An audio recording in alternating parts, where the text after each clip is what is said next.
does land in South Africa belong? Is expropriation without compensation a solution to the country's racial disparities in land ownership? Why has Freedom Front Plus launched a campaign to stop land expropriation without compensation? And can land expropriation without compensation be implemented without amending the Constitution? What time is it? It's question time.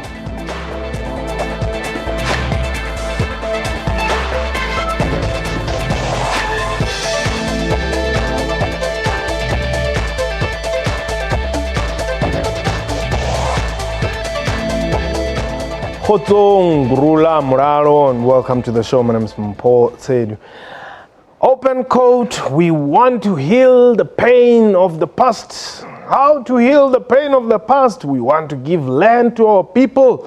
It is going to happen. It will happen in our lifetime. Whether they like it or not, the land will be returned in the hands of our people. Close quote. That was Julius Malema, EFF leader, when addressing supporters on Sunday in Johannesburg. Last week, the National Assembly adopted a motion proposed by the EFF.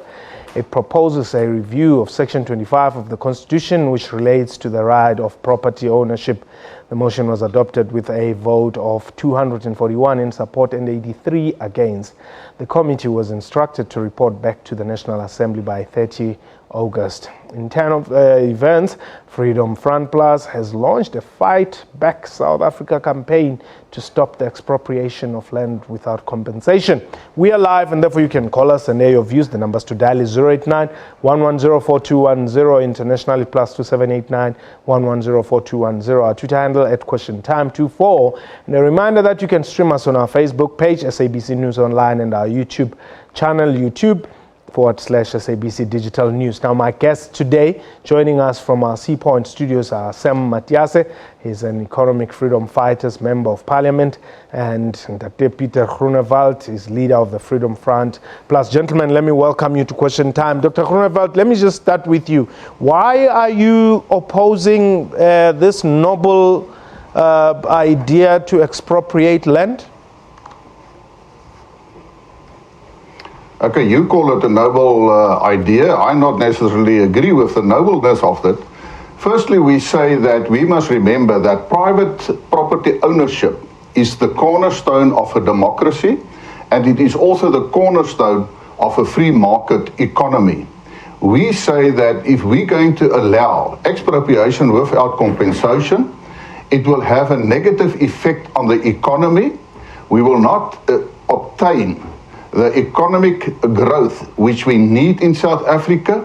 That means that we're going to create less jobs. What South Africa needs is that we have to create jobs in South Africa. Now, Dr. Groenewald, who told you that the economy will not do well if black people are given land in South Africa? Nobody told me. The statistics are there. You can go to all the economies all over the world, and you can go and compare those countries. Wait, Dr. Groenewald. No, don't tell me to wait. I'm answering you.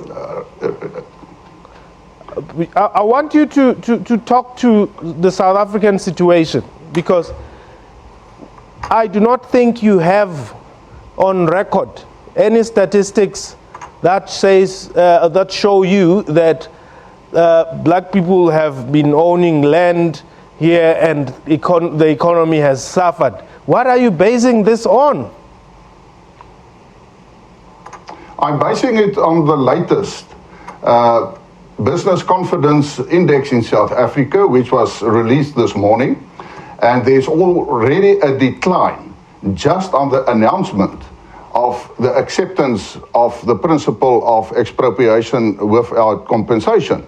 So those are the statistics I'm referring, if you want to refer specific to South Africa, because, you know, President Cyril Ramaphosa, he went to Davos telling people and potential investors to come and invest in South Africa. And I agree.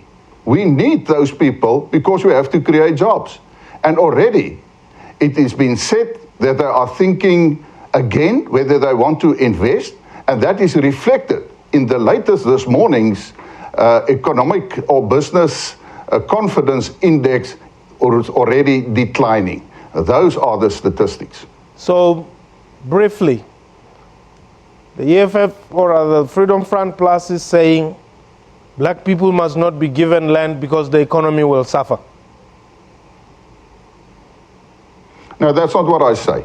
You see, you're trying to change the words that suits you.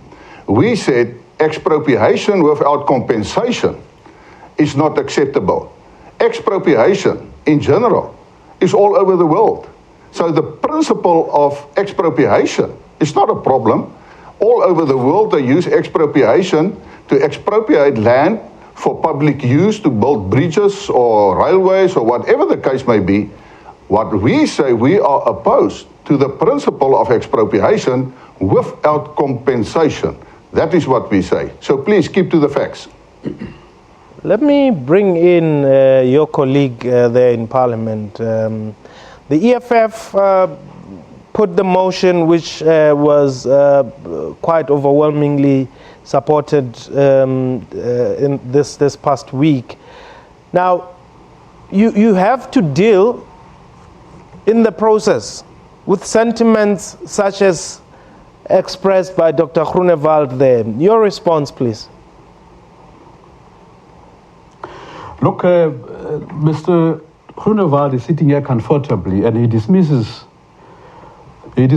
what you refer to as a noble cause as not noble, because he sits here as a direct beneficiary of land dispossession, which was acquired through bloodbath, which was acquired through genocide.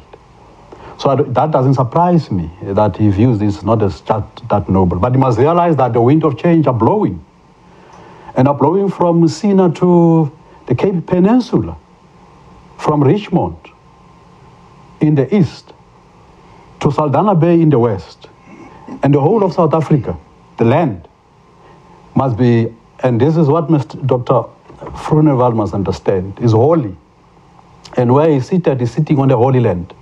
And that entire land belongs to the people of this country. Now, the motion by the economic freedom fighters on the expropriation of land without compensation is irreversible. It's a fact of our time and is not different from the wind of change that are sweeping this country. And economic freedom, as we speak now, through the realization of expropriation of land without compensation, rises from a horizon like the sun that rises and is unstoppable. It will not be reversed. Whether those who are beneficiary of more than 400 years of land dispossession like it or not. Now, Mr. Groenewald or Dr. Groenewald tells us that the announcement on expropriation of land without compensation has affected the international community, and that has affected what he refers to as has affected the rand and has resulted into what is called confidence index. Yeah. Who are formulating these opinions which are factored into the confidence index? Correct. Is it our people who are landless? Is it those who are already enjoying the benefit of the land? Okay. I think you ought to answer that question. But as I sit here on behalf of the economic freedom fighters, we view land expropriation as a noble process that must be undertaken. And it would not be similar to land expropriation anywhere else in the world. We have a history of colonial and apartheid exploitation and racial domination in this country. Okay, So hold the it nature there. of land expropriation without compensation will be different from any other part of the world in the country, any part of the world. Okay, hold it there. Let's go to our call. Zweli, you are in KZN. Welcome. How are you, bro? I'm very well. Thanks for the call, Zweli.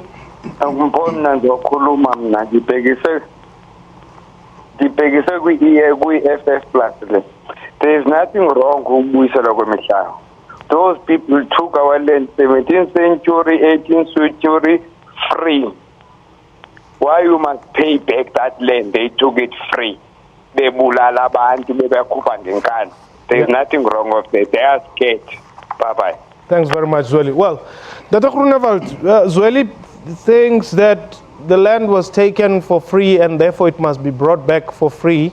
I'm sure you're going to come with some theories there of how it was negotiated and some, mutual respect deals were signed. Your response? Well, it seems you want to think on my behalf. I think you're completely wrong to do that. You're not supposed to be biased. You're supposed to be objective.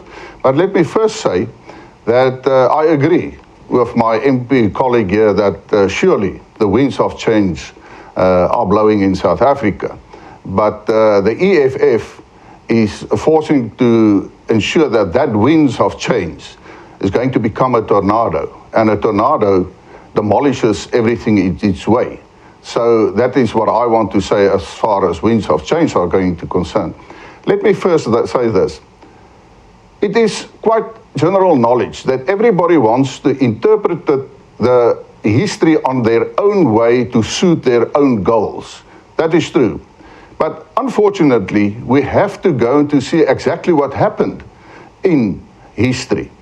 And, firstly, I want to say that I want to quote what the former Minister of Land Reform said in this debate of the motion of expropriation without compensation. He said, he started, Minister Nkwinti, he said, the narrative that the land in South Africa has been stolen must stop because it's false.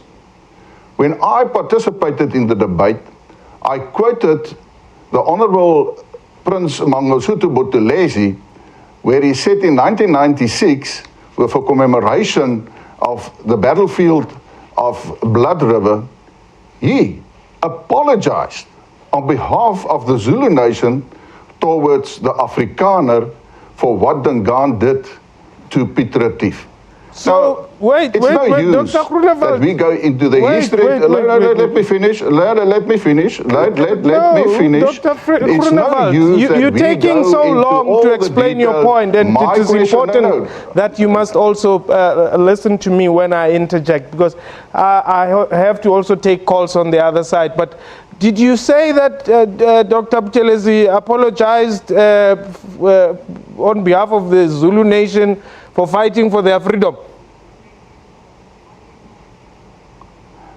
Well, that's what he did. And then I can say I rest my case. Okay. You don't ask Dr. Buthelezi why. Okay, hold it there. Well, I don't think a lot of that reflects a lot of people's opinions. But let's go to Oscar. Oscar, you're in Begersford. Welcome. Oscar? Okay. Well, Oscar is no longer on the line. Let me go back to our studios in Cape Town. The EFF, perhaps, I think you have to acknowledge that it's not going to be an easy one. For as long as you have a population in South Africa, more especially a privileged one for that matter, that believes that your struggle was unjustified at some point, to a point where they even welcome apologies. It's going to take much more than just say, land is going to be expropriated without compensation. What reality do you have, perhaps, to drive to this minority population that feels that they are being underdone by this process?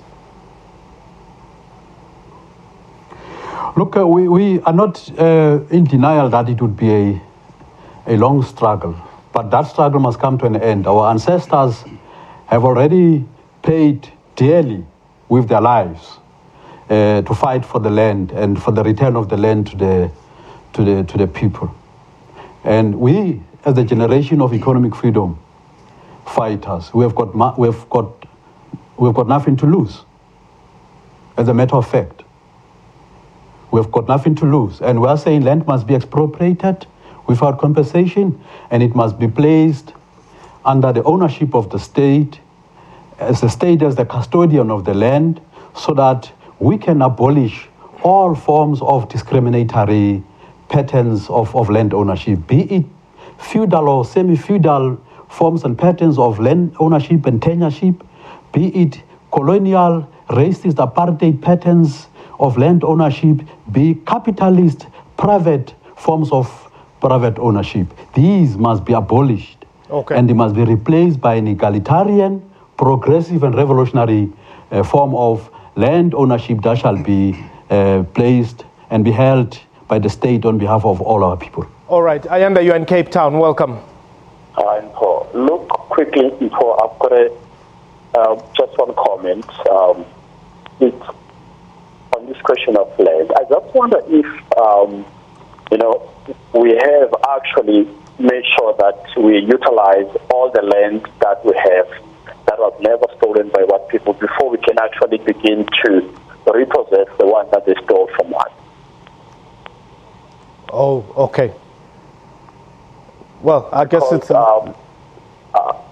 maybe if I were to qualify this question, I'm raising it because I know so many land that has not been used, which I think is fatal in my view, and the government is not there to assist people actually, to actually make use of the land.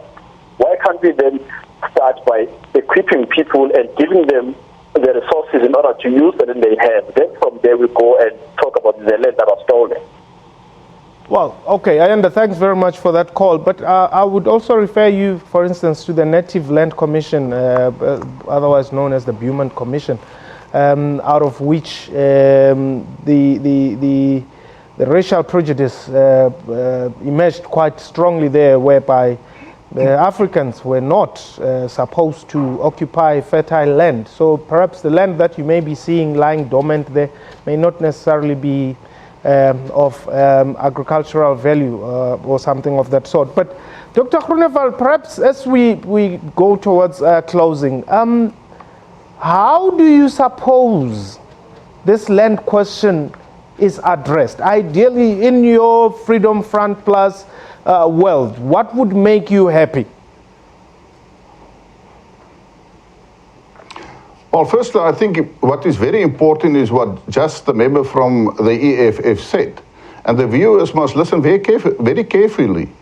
He said that the state must become the new owner of all land.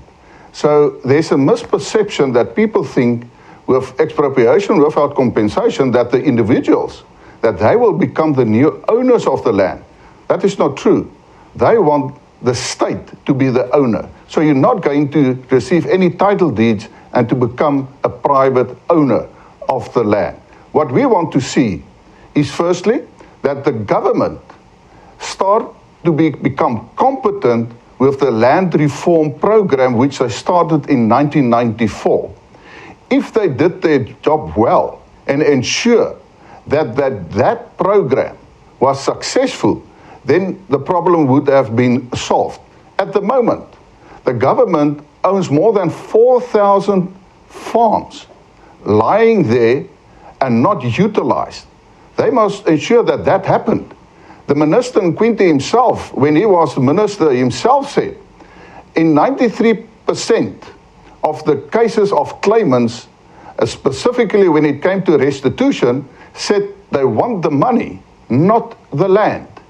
And the minister also said that when they look at the projects of land reform, that 90% of those projects were failures. Why? Because the government didn't do its job. To give you a last example, in District 6, at this moment, the people want to go back. The land is there. They are unhappy because there's a housing project there. It has stopped halfway and they cannot go back to their land. And I understand that they are unhappy. I would have felt the same. But it's not because of the land. The land issue is not the issue. The issue is the national government that cannot complete the building project of the housing block there. And that is the problem. And the Freedom Front Plus say, if you want land reform in South Africa, ensure that you stop the corruption in the department, the incompetency in that department, and deliver the goodies as you have promised to the people. And then we can still build the economy as well. Dr. Groenewald, do you agree that black people are landless in South Africa?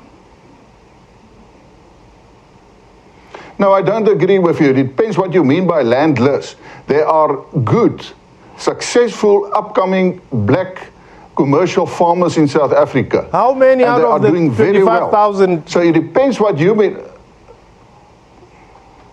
Say again? I'm saying how many out of the 25,000 commercial farmers that you have in South Africa are black? Well, it doesn't matter.